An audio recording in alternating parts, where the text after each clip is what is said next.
Hello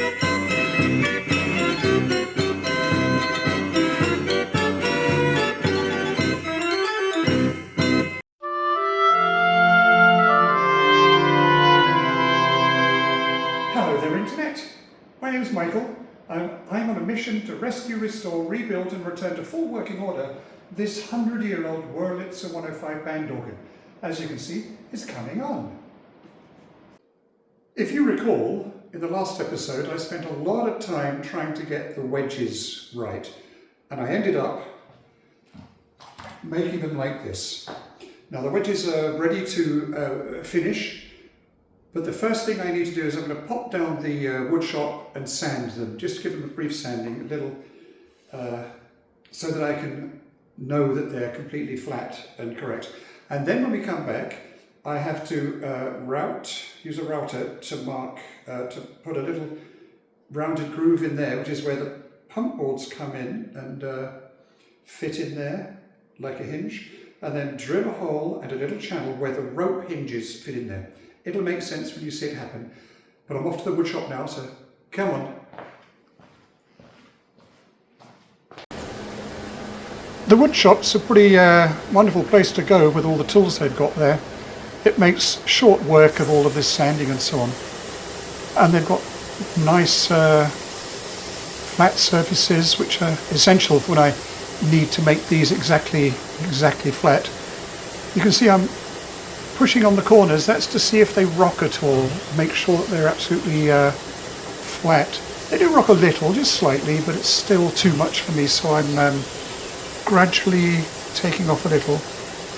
I'm not pushing too hard onto the sanding paper, because on the sanding belt, because I don't want it to take off too much too quickly. I got the first one done, and then I wanted to check it to the second one. They both have to be identical, because they will both be fixed together in such a way that they have to be totally in plane and totally flat for the whole width of the bellows. This actually did take a while. I've edited the film, of course, and sped it up just slightly.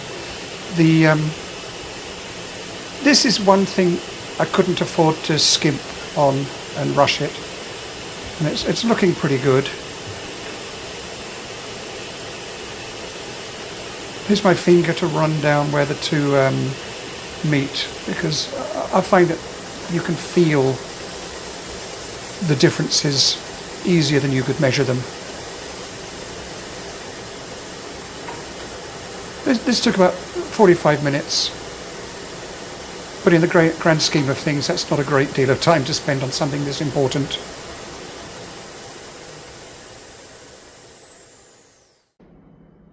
Well, that sanding went well, and they came out just fine.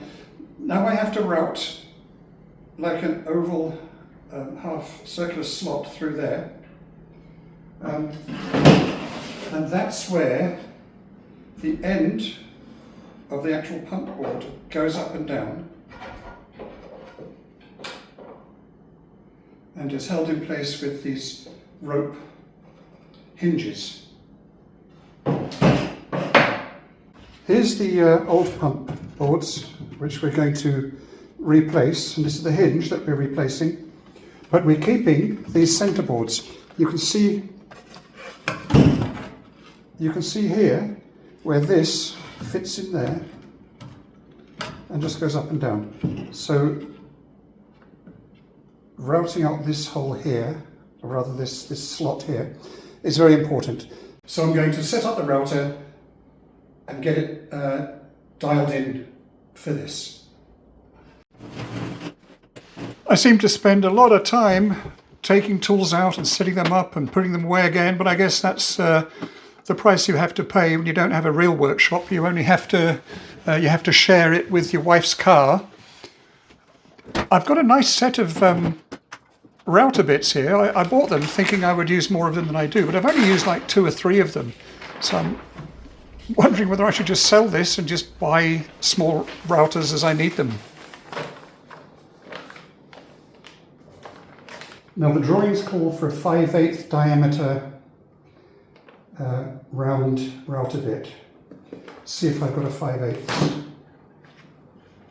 No, I don't see a 5/8 round over bit there. Wait, no, there's a 5/8. There it is.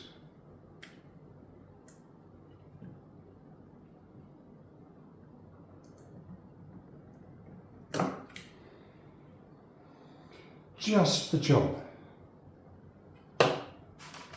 As I was doing the voiceover for this, I decided I will keep it. It's a really nice set, and I really don't want to have to buy ones. I probably spend more on individual ones than I did with the set. So it's back to checking on the drawings again. So if the diameter of that is 5/8, so the height of the bit needs to be 5/16 to get a half round circle. 5/16.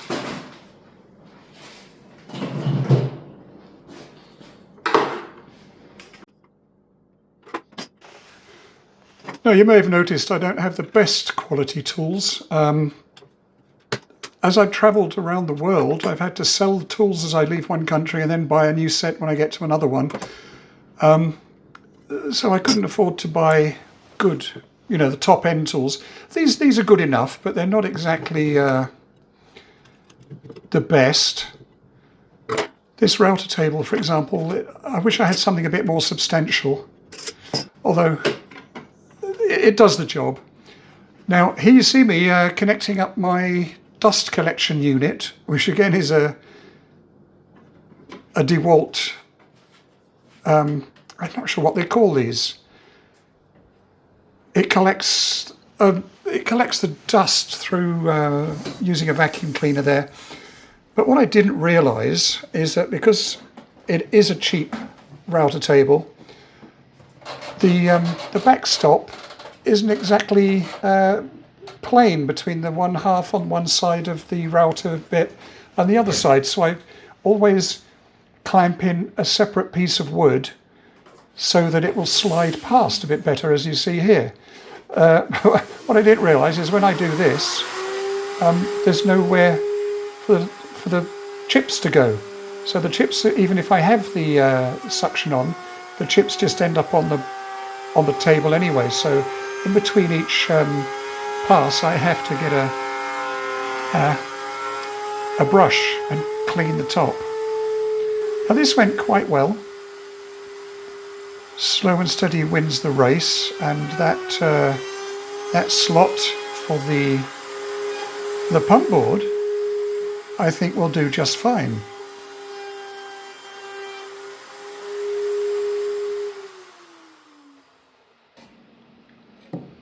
Here you can see I'm going to be using the 100-year-old pump boards because they seem to be okay. They're a bit worn, but I'm going to do my best to use as much of the original bellows as possible. There you can see the slot nicely routed out. Now I've got to drill holes where the dowel will hold the hinge rope in. So I'm measuring that up on all four sides, 2 sides to each wedge, and then I'm going to run over to the drill press and drill the holes there. I've set the depth stops so that there's plenty of depth for the dowel to go in and hold the rope, but not too deep. I mean, you go too deep in any of these holes and it's a risk that you'll split the wood or weaken it in some way.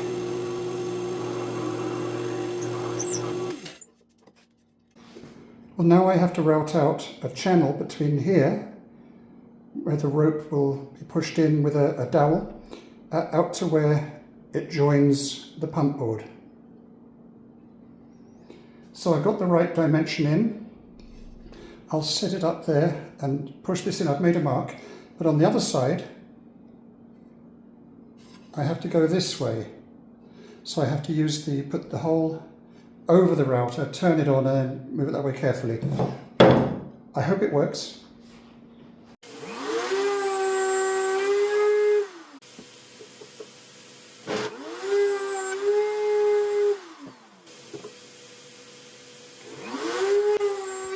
And that worked fine.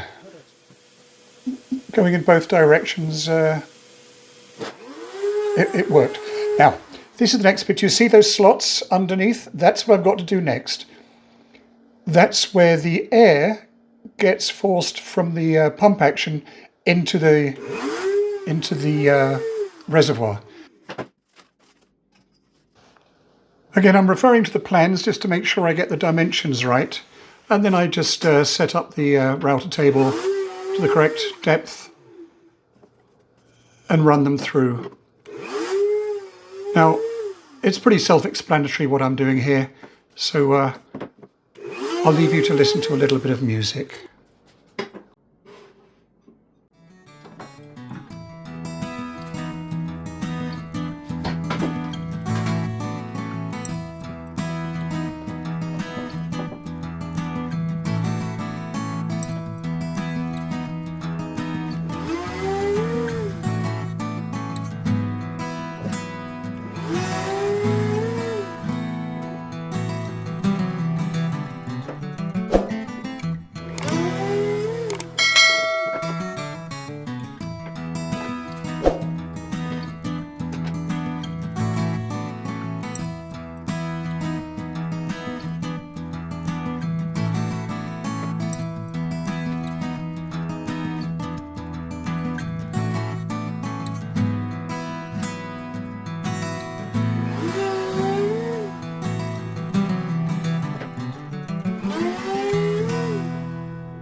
And there we have it. That's the wedges complete. And now we're ready to move on to the next part.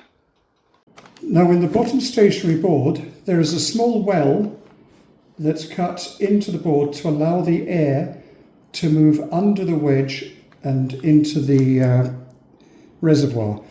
Over here you can see that this has been recommended. You can do it by using a kerf of a 7.5 inch diameter circular saw blade.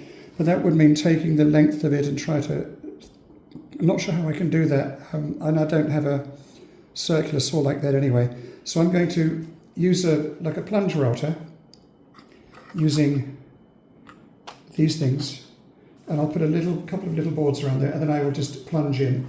And then I will use a chisel to make a nice edge so the air can flow freely under. At the back here, it doesn't really matter because that's where it hits up against the back of the reservoir frame. So that's the thing now.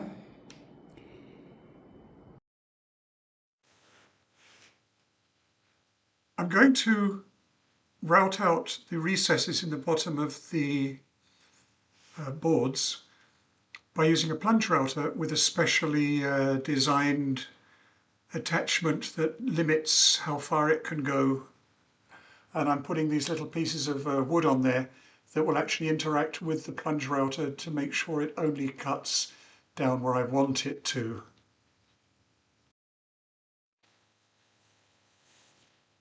As I put these bits of wood in, I'm going to have to check with the wedges, because these routed out slots at the bottom of the wedges, they have to match up with the recesses in the bottom board. That's so the air flows freely and evenly without too much obstruction.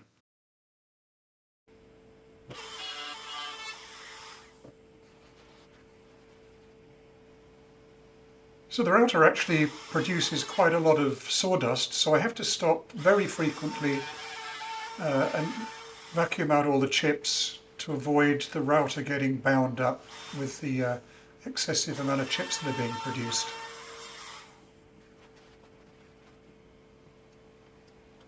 I have a confession to make here.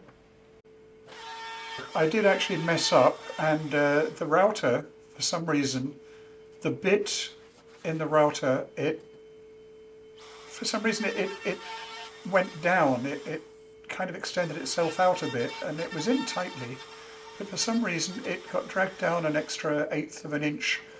I soon saw that that was a problem, so what I did was I double checked everything all the way from this point on, and the way I've fixed that extra gap or that extra depth that had been routed out on that one side, I poured in a little bit of epoxy and smoothed everything over so that it would still have a smooth airflow.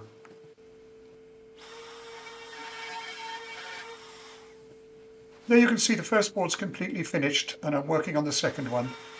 You'll see in a second where when the router comes up against the board, it pushes away. It wasn't stuck down properly. That's because I move the boards as I want to make the area I'm routing out smaller, and some wood chips had got onto the double-sided tape, so I had to refix that, and then we're back on track again. Not a great problem. It just shows how careful you have to be at every step of the way with this stuff. I'm learning a lot as I go along.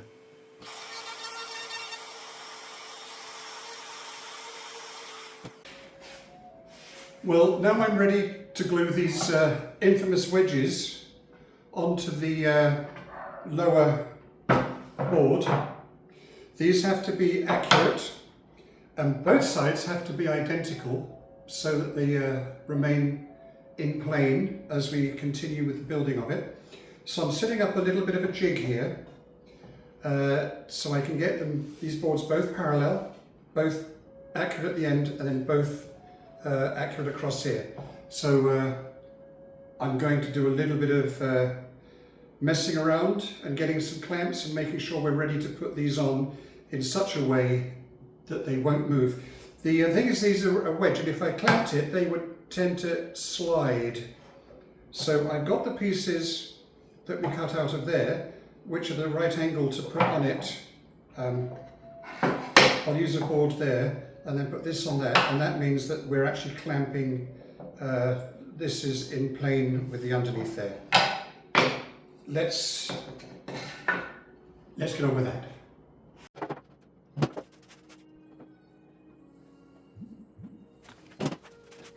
So I'm lining these two boards up so they're exactly the same position, as it were, and I've laid them across some pieces of timber so I can put in lots of clamps, almost like a do-it-yourself jig, to hold them in not only flat but also in parallel with each other, so that when I come to put the wedges on, I can double check everything all the way along. It's really essential that these are accurate.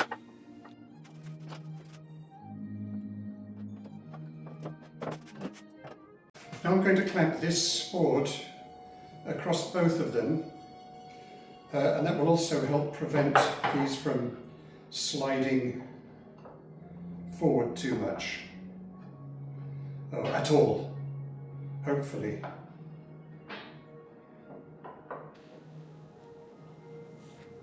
So I'm ready to glue these on now. I dry fitted them first, and then I just got the glue ready and glued them on. So what I'm doing now is pretty self-explanatory, so you don't have to listen to my voice anymore. I'll just play a nice little piece of quiet music.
that's the two wedges glued onto the bottom of the bellows boards.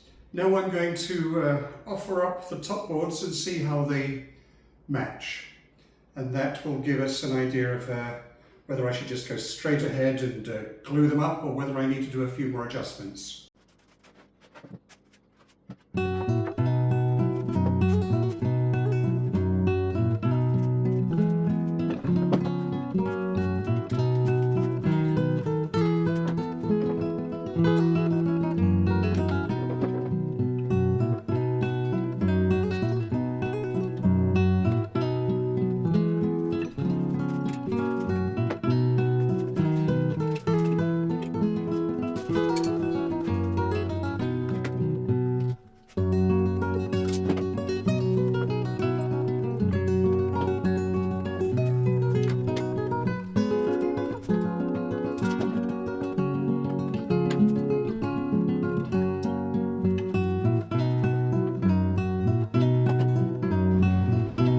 I've got a piece cut here at a 10-degree angle, and what I'm going to do is cut off some pieces that I can use as spacers, which will go in between the two boards and keep them exactly that 10-degree angle. So I'm going to cut that now.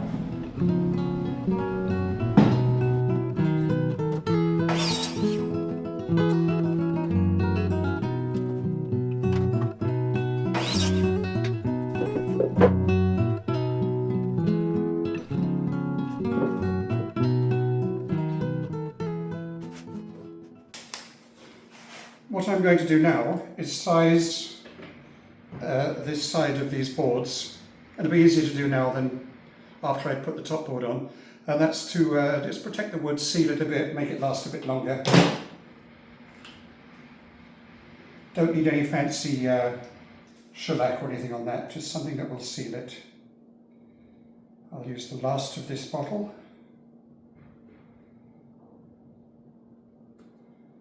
Luckily, I've got plenty more. I've been surprised that I can get this from Amazon, including shipping, straight to the door, than if I went to Lowe's and bought it there. I don't know how Amazon does it, to be honest.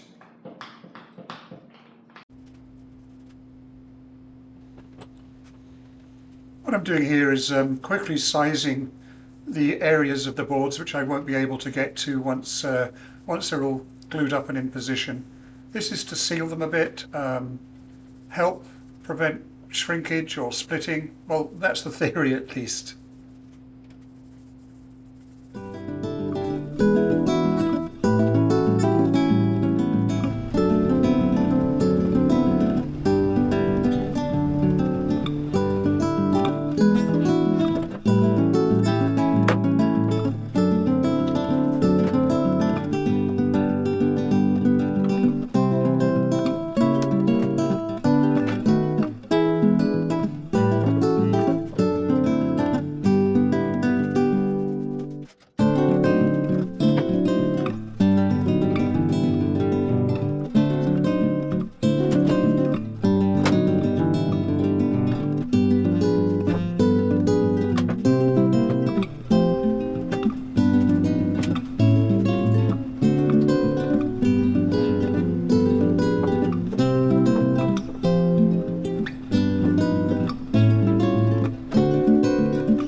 Well, I've had this setting up overnight, clamped it all in position so that it would set up in exactly the right position. Before I take off all the clamps though, I'm going to start putting in these, which are the supports between the upper and lower boards, and that will also help keep it rigid and in the correct alignment when I do take off the clamps. So that's what I'm up to next. This is the second bellows like this that I've made for a 105. The first was for my replica, which I incidentally built on my dining room table when I was serving in Turkmenistan over 15 years ago. People often ask me which was my favourite posting during the 25 years I was overseas. And I always say Turkmenistan. It was a crazy, unbelievably bizarre country. But the people embraced us and we had so much fun. We did 2 back-to-back tours of 4 years and really made the most of it. Now, I believe these are the original support rods made by Wurlitzer about 100 years ago. There were 3 on each side of each board. That makes 12 in total. So here you can clearly see in between the upper and lower boards those spaces which I made. They basically serve no other purpose than holding the boards at the correct placement while I'm putting in these support rods. And the rods that go in the same position on each side of the boards are not the exact same length. They're obviously handmade. So it's not possible to work out the placement of the rods by using any measurements, as they were handmade. But that's not a big problem. I just needed to align them as best I could and make marks where the rods are in the best position. And then I drilled the holes from the side, being careful to make the holes parallel to the boards.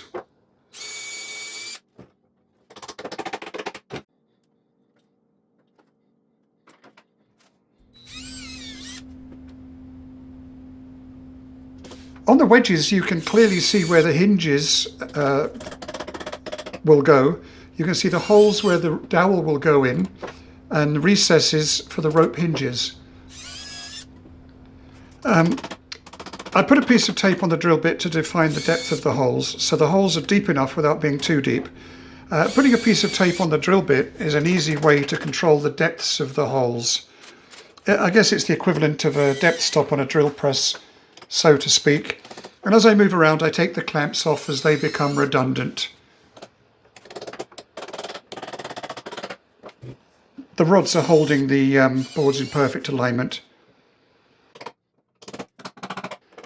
This didn't take too long. I got used to it quite quickly and got into the swing of things. Well, this is all I've got for you today. I can't get on any further with this because I'm still waiting for the leather to arrive. I've spoken with them on the phone, Columbia Leather. They're apparently very busy, and it has been 4th of July weekend, and so I just got to wait till that comes. I've got some other leather, but I wanted to use the same leather as I'm going to use on all the other pieces. The vacuum bellows and the various bits and pieces that need leather. I want it all to be the same colour, the same type of leather, just want it all to match. So I'm quite happy to wait. I did go overboard with a lot of the clamping up and so on, but I just wanted to keep it all absolutely rigid while I did everything. That's worked out well because this is just absolutely flat. It is so in plane, it's going to make it a pleasure to assemble once we get all the other parts. So thanks for stopping by, and I hope to see you next week. And if you haven't already, please like and subscribe.